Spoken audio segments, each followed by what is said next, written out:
Uusi-Seelanti on muutakin kuin miljoonien lampaiden laidun. Se on seikkailijan paratiisi. Voit nousta sademetsästä tulivuoren lumihuipulle hiihtämään. Pulahtaa seikkailupäivän jälkeen kuumiin lähteisiin. Ihailla valtavien kaskelottien sukellusta syvyyksiin. Kokeilla voimiasi hurjissa koskissa. Tai laskea lampaita. Niitä on Uudessa-Seelannissa 60 miljoonaa. What God wants, God gets, God help us all.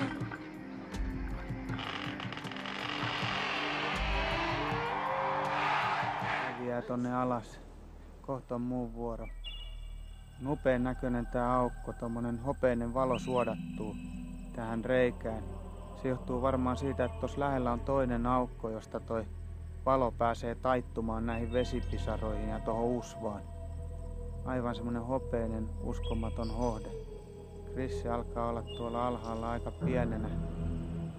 No niin, olisi mentävä näiden puiden runkojen varaan, että lähdetään alaspäin.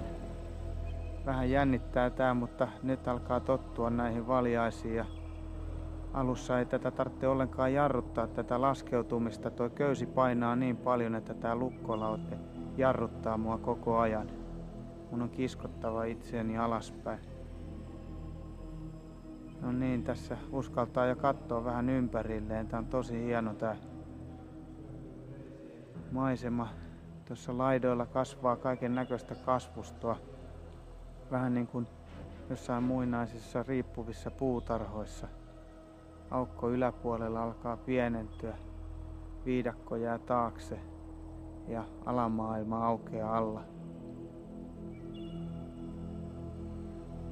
Tää on vähän semmonen katedraalimainen vaikutelma. Pisarat syöksyvät tonne alas tyhjyyteen. Köysi on kuin joku lumottu käärme, kun se kieppuu tossa alla. Täältä kuuluu semmosia ihmeellisiä ääniä tuolta pohjalta, kun ihmiset siellä vaihtavat puheenaiheita ja alla oleva joki alkaa pauhata.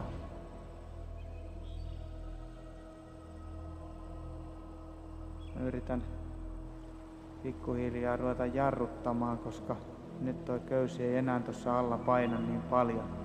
Krisse näkyy ja vihdoin päästiin pohjalle. Upea näky toi yllä oleva aukko. Kuulin just, että joku oli puottanut sieltä tommosen kalliin TV-kameran alas, koska siinä oli tää kantokahvapuonu, se oli kiinnitetty siitä. No niin, lähdetään eteenpäin tässä luolassa. Täällä vielä valo antaa säteitä pohjalle ja täällä kasvaa tämmöstä saniaisen tapasta lehvästöä. Täällä on pientä tämmöstä louhikkoa, mutta suhteellisen helposti vielä etenemme tässä vaiheessa.